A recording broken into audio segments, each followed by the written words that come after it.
At my brother's birthday party, my own mother called me the help. She said it with a laugh in front of everyone while I was passing out cake. People chuckled like it was harmless, like I should be used to it. But then my 8-year-old son tugged my hand, looked up at me and whispered, "Can I say something?" Before I could stop him, he climbed onto a chair, held up a folded note, and started reading. The room fell silent. Nobody laughed after that. I never expected much from my family. Not praise, not affection, not even kindness, just the bare minimum. A seat at the table, a moment of acknowledgement, maybe a little space to be myself. But even that seemed like too much to ask most days. My name is Lena Hartley. I'm 35, a single mom, and I've been raising my son, Micah, on my own since he was 2. Life isn't glamorous. We don't have a backyard or granite countertops, but I've managed to build something solid. I work 2 jobs. I stretch paychecks. I put everything I have into making sure Micah feels seen, safe, and loved. It's a quiet kind of life. And honestly, I like it that way. But then the invitation came. My older brother, Grayson, was throwing a birthday dinner at our parents' house. Or rather, my mother was throwing it for him. A sit-down meal catered. Just family and a few close friends, she said on the phone. She made it sound casual, but I knew better. Nothing my mother, Dolores Hartley, ever does is casual. She's the type who irons pillowcases and keeps a standing hair appointment like it's a court summons. She's always had a vision of how her family should look, polished, proper, a little performative, and Grayson, he fits that image like a glove. Tall, charming, successful. He's a real estate agent with a white smile and a lake house, the golden boy, the one who made her proud. Then there's me.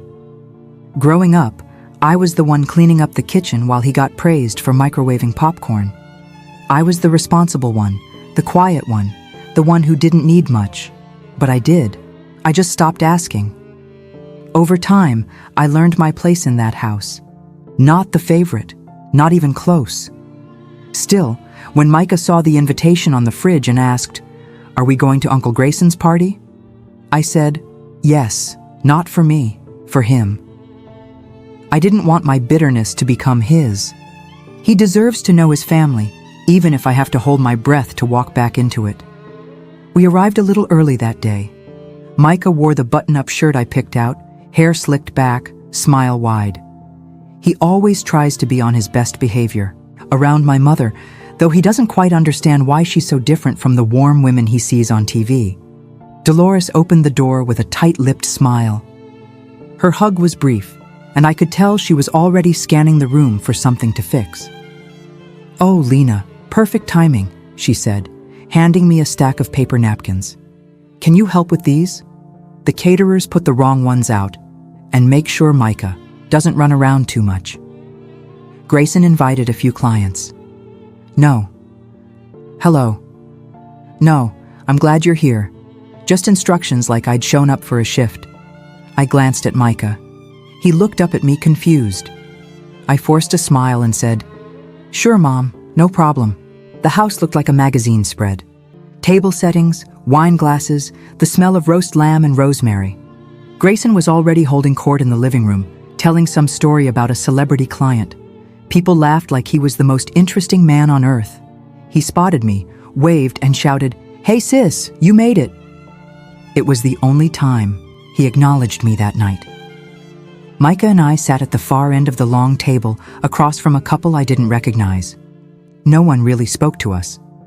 I asked Micah what he wanted from the buffet, and he whispered, "Can we just go home after cake?"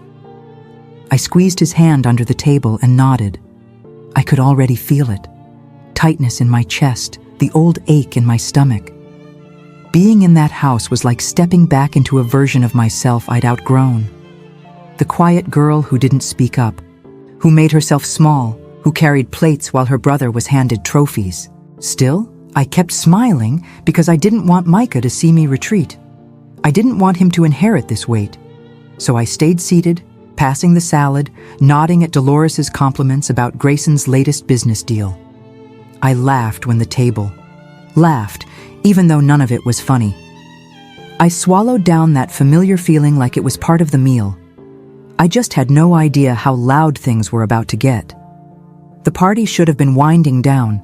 Dinner plates had been cleared, and the buzz of wine and conversation hung heavy in the air. I watched Micah push around a piece of roasted carrot on his plate, his little shoulders drawn in like he was trying to disappear. He kept glancing at me, sensing something was off. He always knows before I say a word. I stood to gather our plates, just to give myself something to do. As I walked toward the kitchen, I passed by my mother, who was rearranging the gift table for the third time. She glanced up at me without really looking. "Lena, since you're already up, could you bring out the cake?" she said, like she was assigning a task to a waitress. I hesitated. "Sure," I said quietly, even though every part of me wanted to say no. But the kitchen felt safer than the spotlight, and saying no always seemed to escalate things. So I disappeared behind the swinging door, took a deep breath, and grabbed the cake from the fridge. A 3-tiered monstrosity covered in blue and silver fondant with Grayson's name piped across the top like he was being Ned. I lit the candles, carried it out carefully. People applauded as I entered the dining room, like I was part of the act. As I placed it on the table, my mother raised her glass and called out, "Lena, you should serve the cake. You've always been such a great helper." Laughter, polite, casual, unbothered. Someone said, "Looks like you missed your calling." Another voice, "Hey Lena, is there coffee too?" I looked at my brother. He smirked and said, "You always did have that hostess with the mostest vibe." More laughter. In that moment, I wasn't a guest. I wasn't a sister. I wasn't a daughter. I was staff background, an unpaid extra in someone else's story. My mother smiled like she just delivered the perfect punchline, the kind of smile she wears when she's feeling particularly pleased with herself, like she just put me back in my full place. Micah was staring at me, eyes wide and unblinking. His little hands clenched the edges of his chair. Tried to smile at him to make it okay, but I could feel my face trembling. I picked up the knife, started slicing the cake, plate after plate, chocolate, vanilla, more chocolate. I kept my eyes down, kept moving, like if I stopped, I'd fall apart. Then I felt a gentle tug on my shirt. "Micah." He pulled me down so he could whisper. "Mom," he said. "Can I say something?" I shook my head quickly, barely able to speak. "Not now, baby." His voice was quiet but steady. "Please." I wrote something. I brought it just in case. I looked at him. He was holding a folded piece of paper in his small hands. He had written it in pencil, the edges worn soft like he'd been reading it, over and over again. I didn't know what was on it, but I knew Micah. I knew that look. He was serious. He whispered again. "Can I do it now?" I nodded before I even knew why. Maybe because I didn't have the energy to say no. Maybe because some part of me wanted him to speak for both of us. He pushed his chair back, stood up on it carefully, and held the note high above his head like it was something sacred. People turned. Conversation stopped. Grayson frowned. My mother's eyes narrowed. Micah cleared his throat. "Excuse me," he said, voice trembling slightly. "I wrote something I want to say about my mom." I reached out instinctively, but he was already reading. My mom works 2 jobs. She still reads to me every night. She doesn't get fancy clothes or time to go on trips, but she always makes me feel important. Even when she's tired, she smiles at me. She always shows up. She listens to me. She makes everything okay, even when people are mean to her. My mom is not the help. She's the hero. The room froze. Nobody laughed. Not one word. Fork stayed midair. My mother looked like someone had thrown a glass of cold water in her face. Grayson blinked, stunned. Micah's hands trembled as he folded the note back up. He looked around the room and said, "So, please stop treating her like she doesn't matter." I was already crying silently, holding a dessert plate like it was the only thing keeping me grounded. He stepped down and walked over to me. I dropped to one knee and hugged him tightly. I didn't move at first. Micah had just read his note, his tiny voice cutting through a room full of adults who suddenly had nothing to say. You could hear the hum of the refrigerator from the kitchen.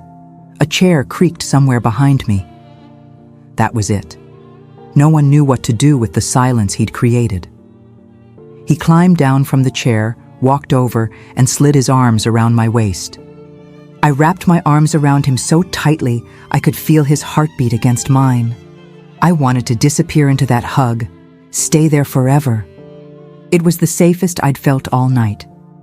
Still holding him, I looked around the room. My brother sat with his mouth slightly open, like he was about to speak, but couldn't find the words. His wife, Lexi, looked deeply uncomfortable, eyes darting between her plate and her lap.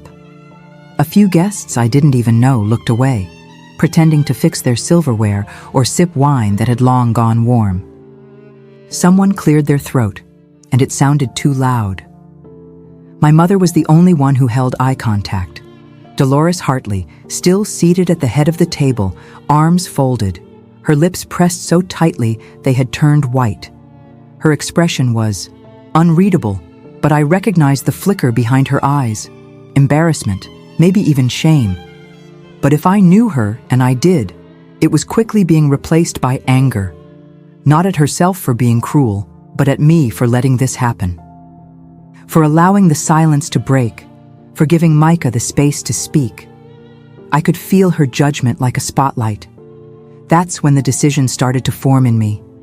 Not a loud, angry decision, not even one I fully understood in the moment. It wasn't about revenge. It wasn't about proving anything to anyone. It was simply this. I wasn't going to stand there and take it anymore. Not in front of my son. Not in front of myself. I stood up slowly, holding Micah's hand. "Thank you," I whispered to him. Then I looked straight at my mother. My voice didn't shake this time. I came here because I thought maybe things would be different, because I thought maybe my son deserved to know his family. But I won't let him think this is what family means. Dolores opened her mouth, but I didn't let her speak. "You've been treating me like I'm background noise for as long as I can remember, but I'm not invisible. I'm not your helper.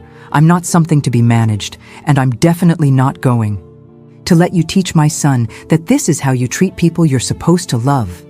She scoffed. "Lena, it was a joke. You're being dramatic." Micah stepped closer to me and said clearly, "It wasn't funny." That shut her up. Grayson finally stood up and tried to play peacekeeper. "Come on, Lena. Let's not make this a thing. It's my birthday. Let's just..." I looked at him. "Exactly. It's your birthday, and you watched Mom humiliate me again. You laughed. Again. And you didn't say one word when your nephew stood up for someone you've never bothered to." His mouth opened, then shut. He had nothing. I turned to the room. "Thank you for the dinner," I said, "but we're leaving." Micah clutched my hand, proud and quiet. I could feel his energy, calm, confident, like he knew he had done something important. We walked out together, past the dining room, through the kitchen, and toward the front door. No one followed. No one called my name. Just the sound of our footsteps on polished floors and the sharp click of my mother's heels on marble tile as she walked behind us, but didn't speak. When we stepped outside, the air hit my skin like freedom. Micah looked up at me as I opened the car door. "Did I mess up?" he asked. I shook my head. "You saved me." He smiled. Small, proud. The kind of smile that stays with you. As I buckled him in, I realized something else. I hadn't just left the party. I had walked away from an old version of myself. The one who tolerated silence. The one who accepted crumbs and called it a meal. That girl was gone, and she wasn't coming back. The ride home was quiet, but not in a heavy way. Micah stared out the window, his reflection flickering in the glass. Streetlights slid across his face like slow-moving stars. And I just watched. Him, one hand on the wheel, the other resting on my lap, still tingling from where he had held it. I couldn't stop replaying his words in my head. She's not the help. She's the hero. No one had ever said something like that about me. Not out loud, not in front of a crowd, not without hesitation or apology. And it came from an 8-year-old, my 8-year-old. I didn't just feel proud, I felt seen. Really, fully seen for the first time in a long time. When we got home, I tucked Micah into bed and sat on the edge of the mattress while he arranged his stuffed animals like they were watching over him. "Mom," he asked softly, "are you mad at Grandma?" I thought about that. "I'm tired of being hurt by her," I said. "And I'm proud of you. You were brave tonight." He nodded once. "I didn't want them to keep making you feel small." My throat tightened. I leaned down and kissed his forehead. "You reminded me I'm not small," I said. "Not even a little." After he fell asleep, I walked into the living room and sat down with a blanket and a cup of tea, still in my dress shoes, my hair falling out of its bun. I unfolded the note he'd read at the table. He had slipped it into my purse without saying a word. The pencil marks were faint, like he'd erased and rewritten parts over and over. The last line caught me in the chest again. "Please stop treating her like she doesn't matter." There was no anger in his voice when he read it. No spite, just truth. And truth, spoken with love, is the most powerful kind of protest. I didn't cry when he read it at the table, but I cried then, quietly, in the stillness of our small living room, surrounded by hand-me-down furniture and framed pictures Micah had drawn in school. I cried because the little girl inside me, the one who never fought back, finally felt like she didn't have to. The next morning, I woke up to a string of unread texts. The first was from my mother. "We need to talk. Call me." That was it. No apology, no acknowledgement, just the same clipped voice she always used when she wanted to move past something without addressing it. I didn't respond. Grayson had texted too. "Micah's got guts. Honestly, didn't know what to say. Hope you're good." I stared at that message for a long time. It was the closest thing to self-awareness I'd ever seen from him. But it still didn't feel like enough. Because here's what I realized. For years, I had hoped that if I just kept showing up, kept being helpful, kept making things easier for everyone else, they would eventually love me for who I was, that maybe one day I'd be enough to earn a seat at the table.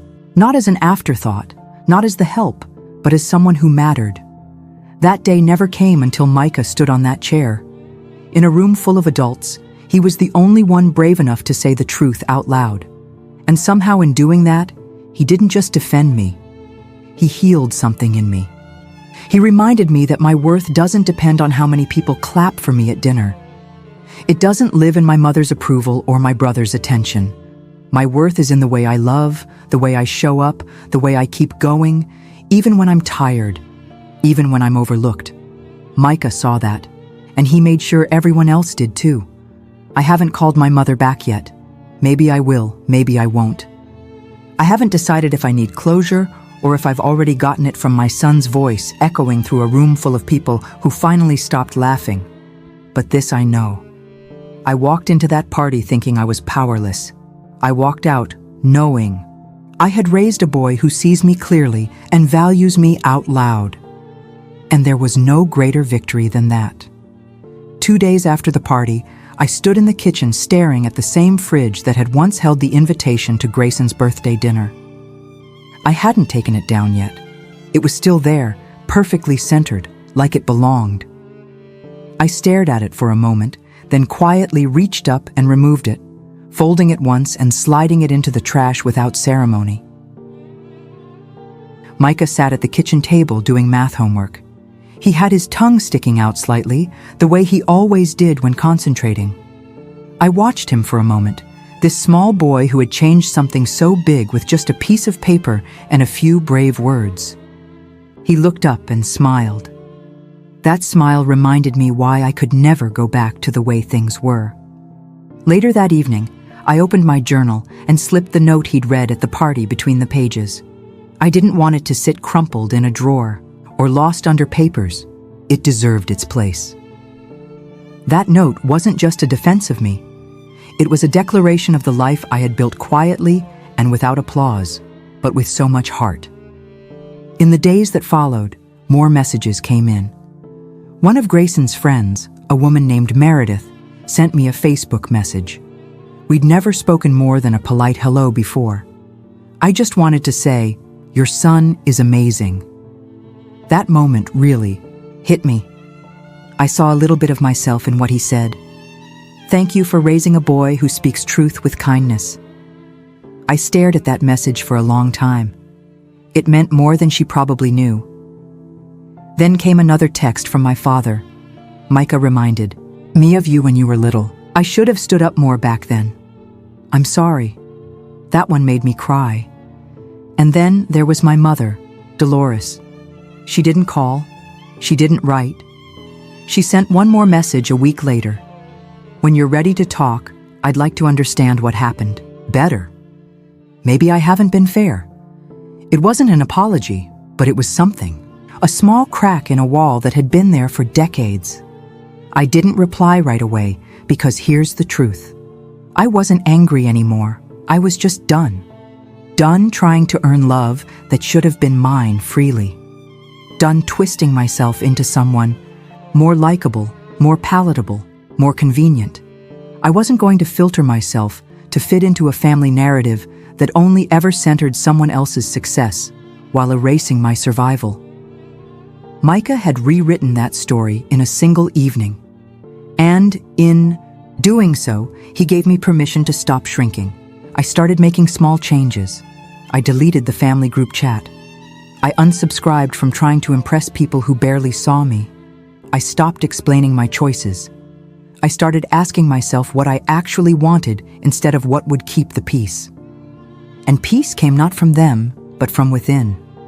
Micah still asks about the party sometimes, not in a sad way, more like he's trying to piece together what happened, like it was a dream he can't fully decode. "Do you think they're mad?" I said something. He asked once while brushing his teeth. I knelt down beside him. "I think the truth makes people uncomfortable sometimes, but that doesn't mean it shouldn't be said." He looked relieved. "Okay. I just didn't want you to be mad at me." I pulled him into a hug. "You didn't embarrass me," I said. "You honored me." That's the lesson I carry with me now. When you stand up for someone who's always been expected to stay quiet, you give them back their voice. I've spent most of my life trying to belong somewhere that never made space for me.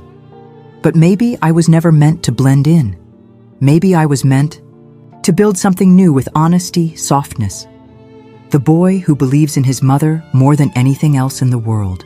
I may have walked out of that party alone with my son, but we walked into a new chapter, one where love isn't conditional, where respect isn't a performance, and where silence is no longer the price of being included. I used to want my mother to speak up for me. I used to dream of Grayson defending me, but that night, it was Micah who stood. And sometimes it takes the smallest voice to say the biggest thing. If this story touched you, if you've ever felt unseen, underestimated, or like you had to earn love that should have been unconditional, then I hope Micah's words reminded you of something important. You matter. You always did. And maybe, like me, you've needed someone to stand up and say it out loud, or maybe you're finally ready to say it for yourself. If this story resonated with you, please like the video, share it with someone who needs to hear it, and leave a comment below. I'd love to know your thoughts, your stories, or even just how it made you feel.